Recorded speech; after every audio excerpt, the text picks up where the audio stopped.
नमस्कार, जयसिंगपूर नगरी न्यूज मध्ये आपलं सहर्ष स्वागत। पाहूया आजच्या दिवसभरातील काही ठळक घडामोडी। डॉक्टर जे मगदूम इंजिनिअरिंगला कबड्डी स्पर्धेत अजिंक्यपद।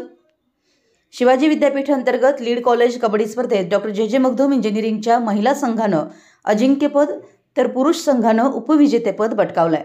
सदर स्पर्धेचं आयोजन लीड कॉलेज अंतर्गत वारणानगर इथं करण्यात आलं होतं। स्पर्धेत मुलींचे व मुलांचे क्रमशः 6 व 9 संघ सहभागी झाले होते। मुलींच्या गटात चुरशीच्या लढती झाल्यात। स्पर्धेत अंतिम लढतीमध्ये तात्यासाहेब कोरे इंजिनिअरिंग कॉलेजवरती मात करून मगदूम इंजिनिअरिंगच्या महिला संघानं कुमारी मनाली पास्ते हिच्या नेतृत्वाखाली अजिंक्यपद पटकावलंय। तर मुलांच्या कबड्डी संघामध्ये कुमार प्रज्वल गस्तेच्या नेतृत्वाखाली उपविजेतेपद पटकावलं। विजेत्या संघांना महाविद्यालयाचे शारीरिक शिक्षण संचालक प्राध्यापक नवनाथ पुजारी यांचं मार्गदर्शन लाभलं।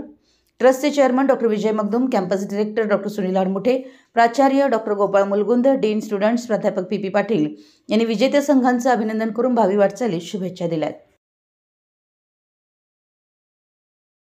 आमच्या जयसिंगपूर नगरी न्यूज चॅनलला लाईक करा, सबस्क्राइब करा आणि हो, स्क्रीनवर दिसत असलेला व्हॉट्सअप नंबर तुमच्या मोबाईलमध्ये ऍड करा। पाहत रहा जयसिंगपूर नगरी न्यूज चॅनल।